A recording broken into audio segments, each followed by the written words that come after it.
क्या Russia openly Iran की मदद करेगा कि सीज फायर होने से हर एक जंग जो है वो खत्म नहीं होती है।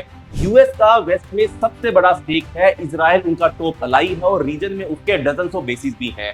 ये प्रूफ था कि अमेरिका अब सिर्फ डिप्लोमेटिक लेवल पर नहीं, मिलिट्री लेवल पर भी गेम के अंदर घुसने का काम कर रहा है। नमस्कार साथियों, स्वागत है आपका हमारे यूट्यूब चैनल पर। तो दोस्तों, आजकल हर एक न्यूज चैनल पर, ट्विटर पर, टेलीग्राम पर हर जगह एक ही सवाल पूछा जा रहा है, क्या पुतिन ईरान इजराइल जंग के अंदर घुसने वाले हैं? क्या रशिया ओपनली ईरान की मदद करेगा? और अगर रशिया और चाइना ईरान के साथ मिल गए तब क्या होगा? और इसी बीच एक और शॉकिंग डेवलपमेंट भी हुआ। अमेरिका ने अपने V2 स्टेल्थ बॉम्बर्स के साथ ईरान के स्ट्रेटेजिक टारगेट्स के ऊपर हमला कर दिया।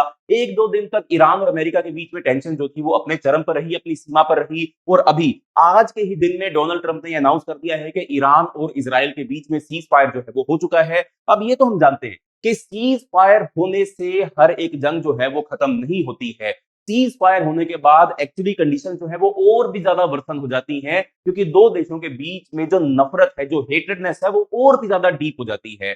तो ऐसे में ये सवाल उठता है कि क्या आने वाले टाइम में जब सिचुएशन और भी ज्यादा बिगड़ेगी तो क्या इस बार पुतिन या इस बार चाइना जो है वो ईरान का साथ देंगे या नहीं देंगे? और सवाल ये भी है, अमेरिका और रशिया का इस रीजन के अंदर क्या स्टेक्स हैं? सिर्फ ऑयल रूट की बात है, आर्म्स डील की बात है, इन्फ्लुएंस की बात है, या सच जो है वो कुछ और है? और सबसे बड़ी बात, रशिया का इजराइल के साथ असली रिश्ता क्या है? क्या रशिया सच में इजराइल का दुश्मन है या कुछ सीक्रेट सेटिंग रशिया और इजराइल के बीच में ही चल रही है? तो आज की इस वीडियो में हम इस जियोपॉलिटिकल के चक्रव्यूह को तोड़कर समझेंगे, फैक्ट के साथ, डाटा के साथ, हिस्ट्री के साथ और कंट्रोवर्सीज के साथ।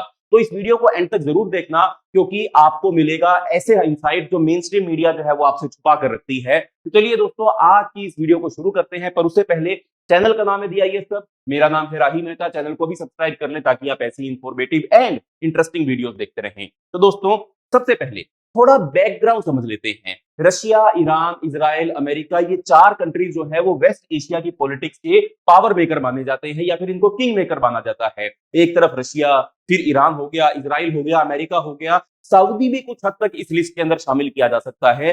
सारी सत्ता मिडिल ईस्ट की इन्हीं पांच कंट्रीज के अराउंड जो है वो रिवॉल्व करती है। ये चार कंट्रीज या पांच कंट्रीज ही वेस्ट एशिया की पॉलिटिक्स के असली खिलाड़ी हैं। रशिया के मिडिल ईस्ट में इंफ्लुएंस जो है वो सोवियत यूनियन के जमाने से है, और आज भी वो इस रीजन के अंदर मल्टीपल कंफ्लिक्ट में एक पावर ब्रोकर बनकर शामिल है, एक पावर ब्रोकर बनकर रशिया बना हुआ है। ईरान एक रीजनल मिलिट्री पावर है जो आइडियोलॉजिकल और स्ट्रेटेजिक लेवल पर हमेशा वेस्ट और इजराइल के खिलाफ खड़ा रहता है। इजराइल छोटा सा देश है, लेकिन मिलिट्री इंटेलिजेंस, साइबर पावर और यूएस सपोर्ट के साथ एक ग्लोबल स्ट्रेटेजिक एसेट जो है वो बन चुका है। और इस पूरे इलाके के अंदर इजराइल ने अपना इन्फ्लुएंस जो है वो दबदबा जो है वो मेंटेन कर रखा हुआ है। और फिर सबके ऊपर आता है अमेरिका। अमेरिका जो है वो इस एरिया के अंदर दशकों से अपनी आर्म्स डिप्लोमेसी के चलते, अपनी नेवल फ्लीट्स के चलते, अपने एयर बेसिस के चलते, हर एक प्रोजेक्ट के अंदर, हर एक कंट्री के अंदर कहीं ना कहीं किसी ना किसी तरीके से वो भी अपनी प्रेजेंस रखता है। लेकिन दोस्तों, ये इक्वेशन इतनी सिंपल भी नहीं है जितनी आपको लग रही है। रशिया और ईरान ऑफिशियली अलाइज हैं। सीरिया वॉर में हमने ये देख लिया, 2015 से दोनों ने मिलकर बशर अल असद को बचाने का काम किया था। रशिया ने एयर पावर और लॉजिस्टिक दिए थे, जबकि ईरान ने मिलिशियाज और आईआरजीसी का सपोर्ट दिया था बशर अल असद को। 2025 तक भी रशिया ईरान से शहीद ड्रोन और कई तरीके की मिसाइल जो थी वो खरीदता रहा, और यूक्रेन के चल रही उसकी जंग के अंदर उनको इस्तेमाल करता रहा। इजराइल और रशिया के बीच भी एक डीप बट अनऑफिशियल कोऑर्डिनेशन चलता आ रहा है। एक तरफ रशिया ईरान के साथ कोऑर्डिनेशन में है, दूसरी तरफ रशिया जो है वो इजराइल के साथ भी कोऑर्डिनेशन के अंदर है। सीरिया के एयर स्पेस में 2018 के बाद से डी कन्फ्लिक्शन मैकेनिज्म एक्टिव है, जिसमें इजराइल रशिया को प्री एक्टिव अपडेट दे दिया करता था कि जी हम सीरिया के अंदर इन इलाकों के अंदर स्ट्राइक करने की प्लानिंग कर रहे हैं, हम जानते हैं कि आप बशर अल असद को सपोर्ट करते हो, बट हम आपको पहले से इंफॉर्मेशन दे रहे हैं।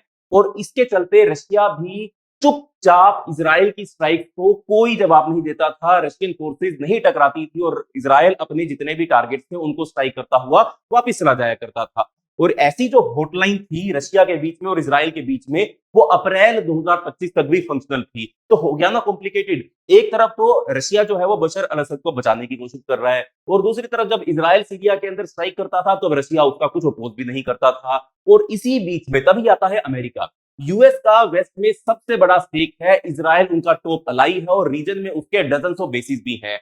कहां पर बेसिस नहीं है अमेरिका के? आप कतर की बात कर लीजिए, आप बहरीन की बात कर लीजिए, आप इराक की बात कर लीजिए, आप सऊदी की बात कर लीजिए, यूएई की बात कर लीजिए, हर जगह अमेरिका के जो बेसिस हैं इस पूरे के पूरे रीजन के अंदर मौजूद हैं। जून 2025 में अमेरिका ने ईरान के स्ट्रेटेजिक जब न्यूक्लियर साइट के ऊपर अटैक किया, बी 2 बॉम्बर्स के साथ अटैक किया, तब यहाँ पर जितने भी एयर बेसिस अमेरिका के थे उन्होंने अमेरिका के उस ऑपरेशन के अंदर अमेरिका की सपोर्ट करी। ऑपरेशन का नाम भी आपको याद होगा, ऑपरेशन मिडनाइट हैमर के नाम से अमेरिका ने ऑपरेशन किया था। ये प्रूफ था कि अमेरिका अब सिर्फ डिप्लोमेटिक लेवल पर नहीं, मिलिट्री लेवल पर भी गेम के अंदर घुसने का काम कर रहा है। यानी एक तरफ पुतिन जो है वो ईरान से मिसाइल लेते हैं, दूसरी तरफ जो इजराइल है उसके साथ भी एयर स्पेस कोऑर्डिनेशन चलाते हैं। वहीं इजराइल और अमेरिका के बीच की दोस्ती भी बहुत ज्यादा गहरी है। अमेरिका जो है वो ओपनली इजराइल को डिफेंड करता है और ईरान के न्यूक्लियर साइट्स को बॉम्ब भी करता है। तो ये सारी की सारी खिचड़ी पकी हुई है इस पूरे रीजन में, जिसका स्ट्रेटेजिक इंटरेस्ट जितना लेड है ना यहाँ पर, उसकी डिप्लोमेसी भी उतनी ही डबल फेस्ड है। जो जितना अंदर घुसा हुआ है वो उतने ही दो मुहे वाला व्यक्ति है, उतनी ही डबल फेस डिप्लोमेसी वो यहाँ पर खेल रहा है। ईरान और रशिया का अलायंस काफी पुराना है, लेकिन ये रिलेशनशिप 100% ट्रस्ट पर कभी भी बेस नहीं रहा है। मैं आपको एग्जांपल दूंगा, आप समझना कि मैं क्या बात कर रहा हूं। रशिया ने ईरान को S-300 एयर डिफेंस सिस्टम दिया। इसके साथ साथ रशिया ने बुशनेर न्यूक्लियर प्लांट बनाने में ईरान की हेल्प करी, और सीरिया में भी ग्राउंड लेवल कोऑर्डिनेशन में ईरान का साथ रशिया ने दिया। लेकिन जब भी ईरान ने रशिया से Su-35 फाइटर जेट मांगे, S-400 सिस्टम मांगे, हाइपरसोनिक मिसाइल मांगे, एडवांस हथियार मांगे, तो रशिया ने या तो डील को डिले कर दिया या फिर क्वाइटली वेस्ट के प्रेशर में आ गया और ईरान को ये सब चीजें सप्लाई नहीं की। मतलब हथियार देने हैं, एडवांस टेक्नोलॉजी वाले हथियार नहीं देने हैं। अब आम हथियारों से ईरान जो है वो इजराइल या अमेरिका से तो निपट ही नहीं सकता है। रशिया जैसे हाइपरसोनिक मिसाइल या Su-35 जैसे फाइटर जेट अगर ईरान के पास होते, तब शायद ईरान जो था वो अपनी एक एयरफोर्स बनाता और तब जाकर इजराइल का मुकाबला जो था वो अच्छे से कर पाता। बट 2022 के बाद जब यूक्रेन वॉर चालू हुआ, डायनेमिक्स उल्टे हो गए। अब ईरान रशिया को मिसाइलें देने लगा, ईरान रशिया को ड्रोन जो था वो देने लगा, और उन्हीं का इस्तेमाल रशिया ने यूक्रेन के कई सारे शहरों के ऊपर हमला करने के लिए कर लिया। इससे इसके बदले में रशिया ने ईरान को सर्वेलेंस सैटेलाइट का एक्सेस दे दिया, सिग्नल जैमिंग टेक्नोलॉजी दे दी और कम लेवल के मिलिट्री हार्डवेयर देना शुरू कर दिया। लेकिन फिर भी ग्राउंड रियलिटी यही है, रशिया अब तक ईरान को वो स्ट्रेटेजिक लेवल की मिलिट्री हेल्प नहीं देता आया जो कि एक सच्चा एलाई जो है वो एक कंट्री दूसरे कंट्री को देता है। जहां ईरान ओपनली रशिया के लिए रिस्क ले रहा है, वहीं रशिया अपने इंटरेस्ट के हिसाब से सिलेक्टिव सपोर्ट ईरान को देता है। और अब आते हैं सबसे कंट्रोवर्शियल पार्ट पर, रशिया और इजराइल का सीक्रेट रिलेशनशिप जो है वो कैसे काम करता है, इन दोनों के बीच में कैसी दोस्ती है। दोस्तों ये बात जो है ये कम लोग जानते हैं कि रशिया में 1 मिलियन से ज्यादा रशियन यहूदी जो है वो रहते हैं, और इजराइल की पॉपुलेशन का भी 15% रशियन ओरिजिन का ही है। पुतिन खुद ओपनली कह चुके हैं कि उनका इजराइल के साथ स्पेशल रिलेशनशिप है। सीरिया वॉर के दौरान जब इजराइल ने ईरान बैक्ड मिलिशिया पर एयर स्ट्राइक किए, रशिया ने अपनी आंखें बंद कर ली और इजराइल के खिलाफ कोई भी कार्यवाही नहीं की। इसलिए कई एनालिस्ट ये कहते हैं कि रशिया इजराइल को एक रेड लाइन के अंदर ही रोकता है, लेकिन ओपनली उसको अपोज जो है वो नहीं करता है। एक और कंट्रोवर्सी भी यहां पर है, रशिया ने कभी भी इजराइल के खिलाफ यूनाइटेड नेशन सिक्योरिटी काउंसिल में वीटो नहीं किया, जबकि हाँ पैलेस्टीन के मुद्दे पर रशिया हमेशा जो है वो वेस्ट को अपोज करता हुआ आया है, वो उसका अलग एंगल है। लेकिन इजराइल के खिलाफ रशिया ने डायरेक्टली कभी भी यूनाइटेड नेशन सिक्योरिटी काउंसिल के अंदर कोई भी एक्शन नहीं लिया। तो क्या रशिया इजराइल के अगेंस्ट है? तो क्या रशिया सच में इजराइल के अगेंस्ट है? शॉर्ट में आंसर है नहीं। बिल्कुल सिचुएशन थोड़ी कॉम्प्लेक्स है। कैसे?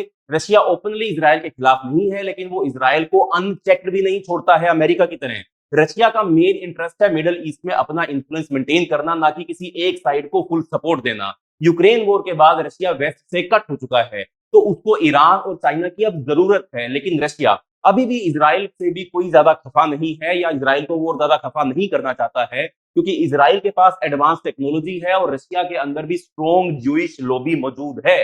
तो क्या पुतिन ईरान इजराइल वॉर के अंदर घुसेंगे? अब ये सबसे बड़ा सवाल है। क्या पुतिन इस जंग में पार्टिसिपेशन करेंगे? तो दोस्तों अभी तक रशिया ने डायरेक्ट मिलिट्री इंटरवेंशन का कोई सिग्नल नहीं दिया है, और अब तो वैसे भी सीज फायर जो है वो अनाउंस हो चुकी है। रशिया ने हमेशा डिप्लोमेटिक सोल्यूशन की बात की है, रशिया ने डिप्लोमेटिक सोल्यूशन की बात की है किसी जंग से निपटने के लिए। ये भी अपने आप में खैर एक काफी अच्छा सार्केस्टिक जोक है, खैर छोड़िए। लेकिन अगर वेस्ट ओपनली इजराइल को सपोर्ट करता है तो रशिया ईरान को ज्यादा मिलिट्री हेल्प दे सकता है, ड्रोन दे सकता है, मिसाइल दे सकता है, साइबर वॉरफेयर, हाइपरसोनिक मिसाइल दे सकता है। लेकिन तब भी रशिया खुद डायरेक्ट जंग के अंदर घुसने से बचेगा। क्योंकि उसको यूक्रेन फ्रंट के ऊपर ऑलरेडी काफी ज्यादा नुकसान हो चुका है। रशिया चाहेगा कि ईरान प्रॉक्सी वॉर लड़े और रशिया पर्दे के पीछे से सपोर्ट करता रहे। अगर हाइपोथेटिकली इससे भी एक बड़ी सिचुएशन हमारे सामने है, हाइपोथेटिकली अगर रशिया, चाइना और ईरान एक ग्रुप बना लेते हैं, रशिया, चाइना और ईरान एक ग्रुप बना लेते हैं, इजराइल के अगेंस्ट बना लेते हैं, अमेरिका के अगेंस्ट बना लेते हैं, तो मिडल ईस्ट की जियोपॉलिटिक्स का बैलेंस जो है तब वो हिल जाएगा। चाइना ऑलरेडी ईरान का बिगेस्ट बायर है और साथ में चाइना जो है वो रशिया से भी उतना ही तेल खरीदता है, दोनों आपस में स्ट्रेटेजिक पार्टनर भी हैं। चाइना ने ईरान सऊदी पीस डील में भी मीडिएटर का रोल प्ले किया था। अगर ये ग्रुप बन गया तो इजराइल पर मल्टी फ्रंट प्रेशर आएगा, मिलिट्री से, साइबर से, इकोनॉमिक प्रेशर आएगा। वेस्ट यानी कि अमेरिका जो है उसको मिडिल ईस्ट में अपनी मिलिट्री प्रेजेंस जो है वो बढ़ानी पड़ेगी। ग्लोबल ऑयल प्राइसेस जो है वो आसमान छू सकते हैं। जैसी कंट्रीज को भी डिप्लोमेटिक टाइट रोप वॉक करना पड़ेगा, क्योंकि इंडिया को ईरान, इजराइल, रशिया सबसे अच्छे रिश्ते मेंटेन करने हैं। लेकिन ग्राउंड रियलिटी ये है कि रशिया और चाइना दोनों अपने इकोनॉमिक इंटरेस्ट को सबसे पहले रखते हैं। रशिया ओपनली इजराइल के अगेंस्ट नहीं जाएगा जब तक वो डायरेक्ट थ्रेट ना हो। तो रास्ते एंड में दोस्तों अगर इस वीडियो को हम कंक्लूड करें तो दोस्तों अभी के लिए रशिया का स्टांस वेट एंड वॉच का है। पुतिन चाहता है कि मिडल ईस्ट में रशिया का इन्फ्लुएंस बना रहे, लेकिन डायरेक्ट जंग में घुसने का वो रिस्क नहीं लेना चाहेंगे। रशिया ईरान को सपोर्ट करेगा, लेकिन इजराइल के साथ भी अपने सीक्रेट सेटिंग को मेंटेन करता रहेगा। अगर सिचुएशन फ्यूचर के अंदर और बिगड़ती है तो रशिया ईरान को ज्यादा मिलिट्री इंटेलिजेंस सपोर्ट दे सकता है, लेकिन डायरेक्ट कन्फ्रंटेशन वो तब भी अवॉइड करेगा। चाइना भी अपने इकोनॉमिक इंटरेस्ट को पहले रखेगा, लेकिन वेस्ट के अगेंस्ट एक यूनाइटेड फ्रंट बना सकते हैं। बाकी आपको क्या लगता है, क्या पुतिन ईरान इजराइल वॉर में घुसेंगे? क्या रशिया इजराइल का असली दुश्मन है या सीक्रेट फ्रेंड है? अपनी सोच कमेंट सेक्शन के अंदर जरूर लिखो और ऐसे ही डीप डाइव एनालिसिस के लिए चैनल को सब्सक्राइब करना मत भूलना। मिलते हैं अगली वीडियो के अंदर, तब तक के लिए बाय बाय, धन्यवाद, जय हिंद।